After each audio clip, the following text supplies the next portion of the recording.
There are two distinct worlds of luxury. They exist in parallel, yet they rarely intersect. One is a world of spectacle, designed to be seen, recognized, and admired from a distance. It's a language spoken in bold logos and iconic patterns, a universal shorthand for success and aspiration. This is the one everyone sees. And then, there is the other world, the one the ultra-rich actually live in. This world doesn't announce itself. It whispers. It's a realm of quiet confidence, where the ultimate luxury isn't being noticed by everyone, but being understood by the very few who matter. It's a code, and once you learn to decipher it, the very fabric of wealth and status looks entirely different.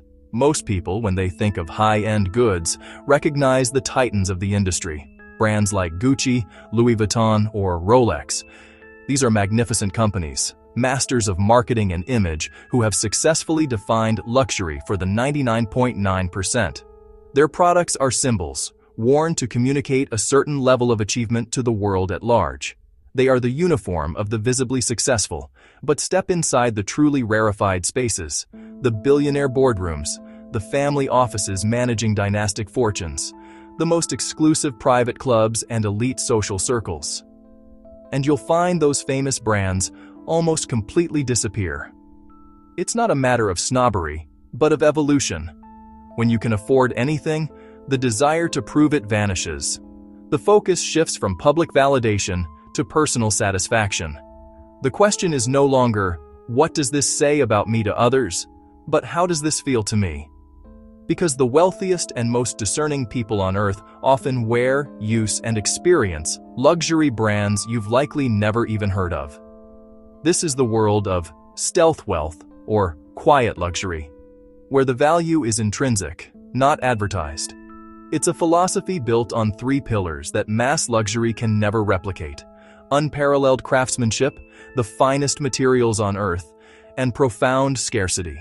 These are brands that cost more, not because of a marketing budget, but because of the hundreds of hours of artisanal labor invested in a single item.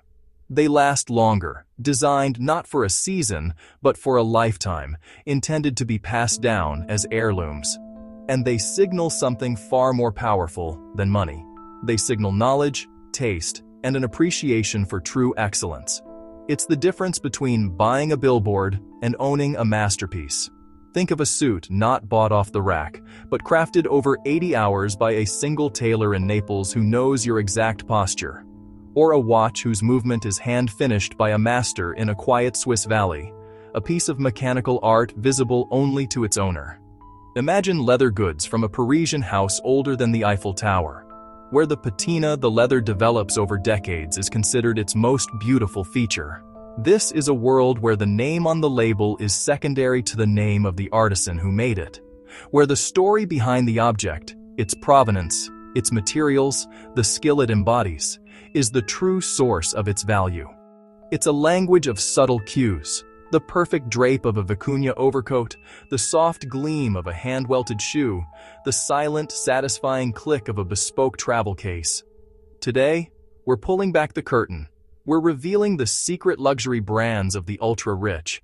From the tailors of Savile Row in Naples to the watchmakers of Geneva and Glashütte, from the leather artisans of Paris to the purveyors of the world's rarest textiles, we will explore the philosophy that drives this hidden market and teach you the codes of quiet luxury. And once you see them, once you understand what to look for, you'll start noticing them everywhere. Not in flashy advertisements, but in the quiet confidence of the world's most powerful people. You'll see the world of luxury through a new lens. Welcome to the Upgrade Theory. If you were to gather a room of fashion's most discerning experts, the editors, the tailors, the seasoned connoisseurs, and ask them a simple question: what is the most luxurious clothing brand in the world? You might expect a flurry of different answers. Names synonymous with Parisian catwalks or Milanese flair would certainly come to mind. Yet, as the discussion settled, a consensus would begin to form around a name that operates on an entirely different plane of existence. Many, if not most, will give the same quiet answer: Loro Piana. And yet, For a brand held in such stratospheric esteem, the vast majority of people have never heard of it. It's a paradox that lies at the very heart of its identity. You won't see it splashed across billboards or promoted by mainstream celebrities.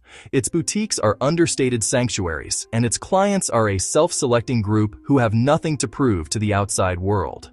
They aren't buying a status symbol. They are investing in a private, personal sensation of unparalleled quality.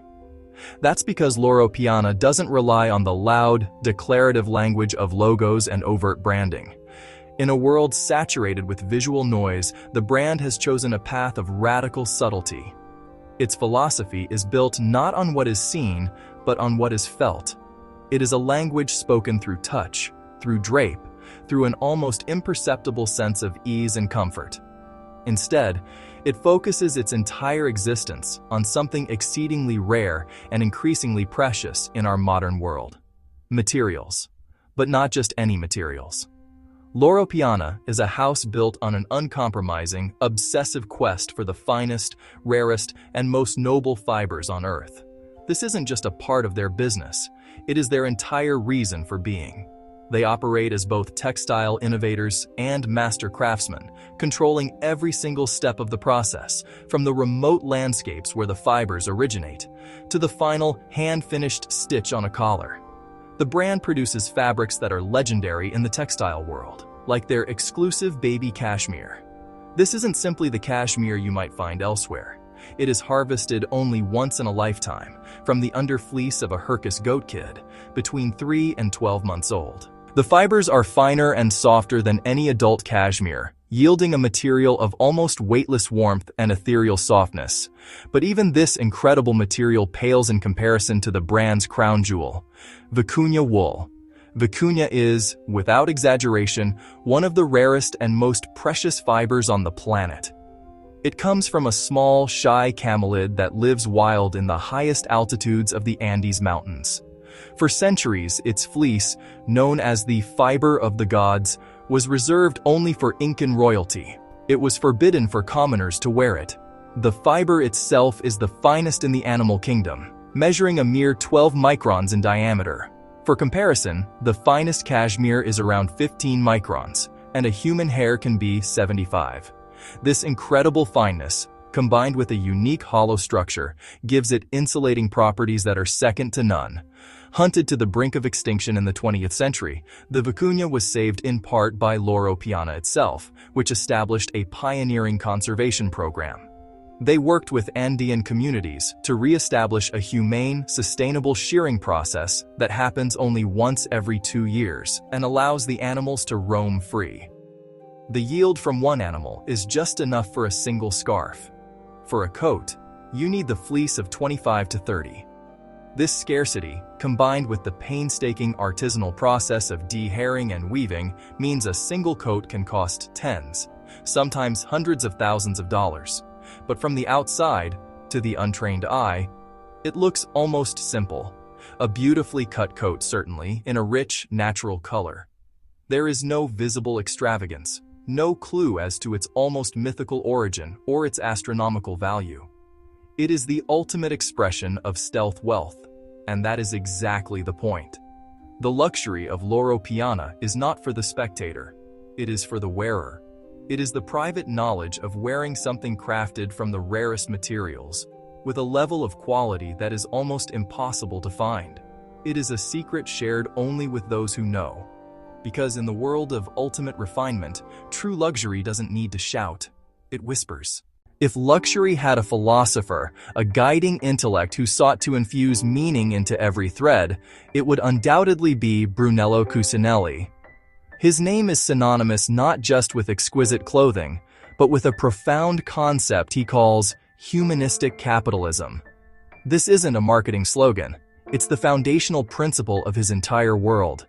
To understand the clothes, you must first understand the philosophy, because for Cucinelli, the two are inseparable. He believes that profit must be made with ethics, dignity, and morality. It's a vision that places the human being at the absolute center of the creative and productive process. This brand is built around something almost unheard of in the fast-paced world of high fashion: human dignity. This philosophy finds its most tangible expression in Solomeo, a 14th-century hamlet in the heart of Umbria.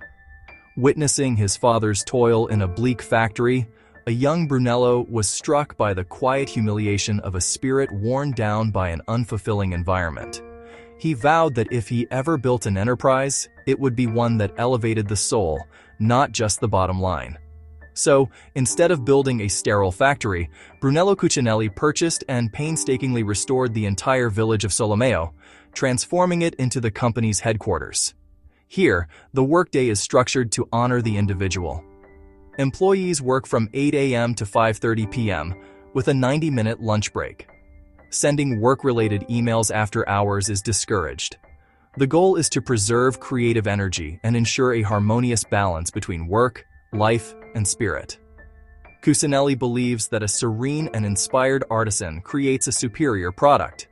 The beauty of their surroundings and the respect they are shown is woven directly into the garments they produce.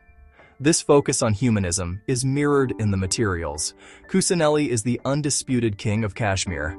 He sources the finest fibers from the undercoats of Herkus goats in Mongolia, where the harsh climate produces an exceptionally long, soft, and resilient down. Craftsmanship is prioritized over mass production at every stage. Each piece is a testament to time and skill, designed not for a single season, but for a lifetime. The brand champions the idea of gracious growth, expanding deliberately and ensuring that quality is never, ever compromised for scale. The result is clothing that feels timeless, imbued with a quality that transcends trends.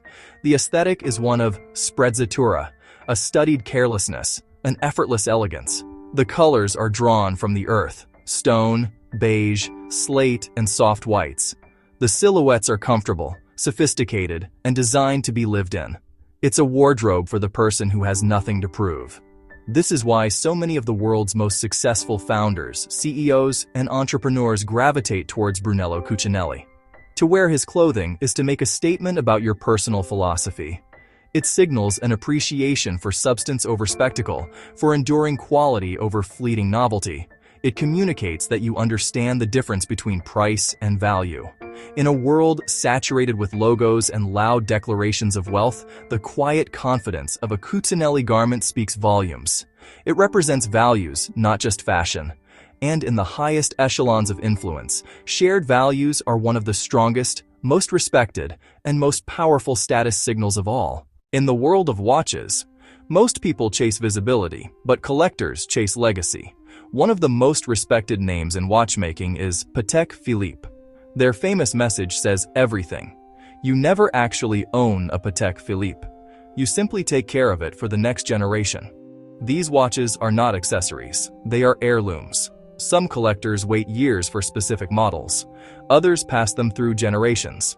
Luxury at this level becomes history. Luxury footwear operates in its own world. And one of the most respected names is Berluti. What makes Berluti unique is its leather.